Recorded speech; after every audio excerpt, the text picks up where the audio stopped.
खुलुमबाय नोंथांमोननिसिम आं गोदान मोनसे भिडिअ लानानै फैबावबाय। नोंथांमोनहा दासिमबो आंनि चेनेलखौ साबस्क्राइब खालामाखैबा अन्नानै साबस्क्राइब खालाम आरो बेल आइकनखौ क्लिक खालाम। बिजनीनि सेक्टर 5 भारत आरो भुटान बर्डाराव मैया मासे मैदेरा कारेन्ट शट जानानै थैदों आरो मैयानो बिजनीनि बिष्णुपुर बाजाराव आदार मेधि मुंनि सासे मानसिया मैदेरजों गाथारजानानै जिउ गोमादों। इउनियन केबिनेटआ मैया बुधबाराव सेन्ट्रेल गभर्नमेन्टनि साख्रि नागिरग्राफोरनि थाखाय मोनसे मोजां डिसिजन लादों।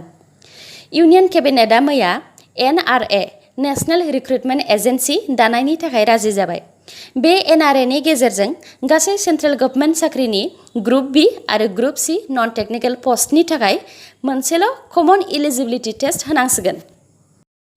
बे कमन इलिजिबिलिटि टेस्ट जायोब्ला केन्डिडेटआ आलदा आलदा डिपार्टमेन्टनि थाखाय आलदा आलदा एग्जाम होनांनाय नङा, फिसखौ बार बार होनांनाय नङा आरो सेलेक्शन जानायाव कारापशन बा रां जाख्ल'नाय जानाय नङा। दा इउनियन केबिनेटनि फार्स्ट स्टेपआ गासै 1000 डिस्ट्रिक्टआव एग्जाम सेन्टार खुलिनाय आरो उनाव मोनफ्रोमबो डिस्ट्रिक्टआव मोनसे एग्जाम सेन्टार खुलिनाय, जाहाथे गोरिब नखरनि मानसिफोर आरो हिन्जावफोर गोजानाव थांनानै एग्जाम हैनाङा।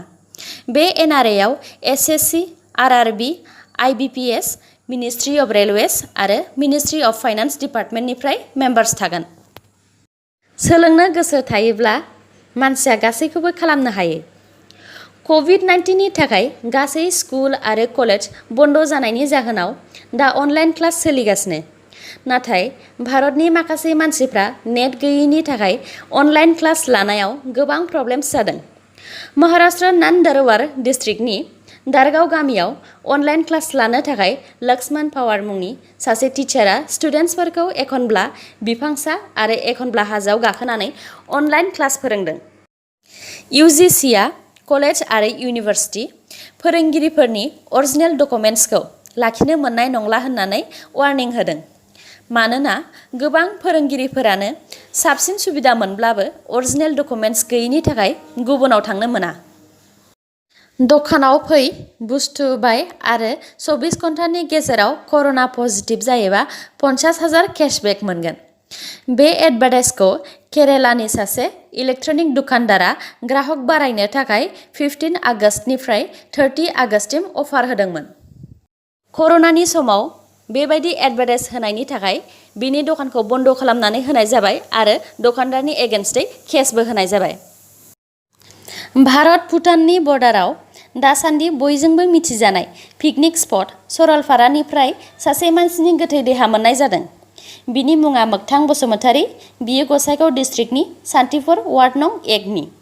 मोगथां बसुमतारीया थांनाय मंगलबारावनो सरलपारानि सरलभाङा दैयाव लोगोफोरजों दुगैनो थांदोंमोन। लोगोफोरा बुंथिनाय बायदिब्ला दैनि दाहारजों बियो बुखारलांजादोंमोन। दा बिनिनो गोथै देहाखौ मैया सरलभाङा दैनिफ्राय बोखांनानै मोनबाय।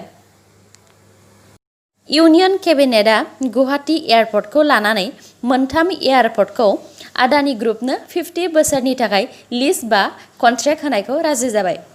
बे ग्रुपनो होयोब्ला एयारपर्टआ रिडेभेलपमेन्ट जागोन आरो पेसेन्जार्सफ्रा साबसिन सुबिदा मोनगोन। सुप्रिम कर्टआ बलिउडनि एक्टर सुशांत सिंह राजपुत केसखौ मुम्बाइ पुलिसनिफ्राय CBI नो गथायबाय आरो दासिम कालेक्ट जानाय गासै एभिडेन्सफोरखौ CBI नो गथायनो थाखाय मुम्बाइ पुलिसखौ अर्डार होबाय। नेपालनि माखासे गभर्नमेन्ट एजेन्सिनि डाटा बायदिब्ला चाइनाया नेपालनि 7था डिस्ट्रिक्टनि बर्डाराव इलिगेलै हा दखल खालामनानै लादों। बे डिस्ट्रिक्टफोरनि मादाव दलाखा, गरखा, दारचुला, हामला आरो माखासे डिस्ट्रिक्ट। चाइनाया दलाखा डिस्ट्रिक्टआव 1500 मिटार नेपालनि हाथिं दखल खालामबाय। नेपालनि प्राइम मिनिस्टार KP ओलीआ चाइनाखौ गिनानै बिनि उल्था जेबो एक्शन लायाखै।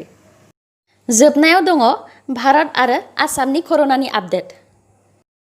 भारतआव गासै 28,34,577 कर'ना केस मोनबाय। थैनाया 53,978, हामनाया 20,93,157।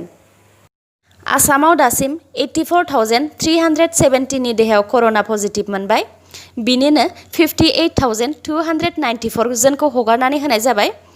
दासिम 25,807 नि देहायाव एक्टिभ जानानै दं, थैनाया 213। दिनैनि निउसआ एसेनोसै, गाबोन आरो गोदान निउसजों लोगो मोनफिनबावगोन। नोंथांमोना दासिमबो आंनि चेनेलखौ साबस्क्राइब खालामनानै लायाखैबा अन्नानै साबस्क्राइब खालामनानै लादो आरो लाइक, कमेन्ट आरो शेयार खालामनो दाबाव। गोजोन्थों।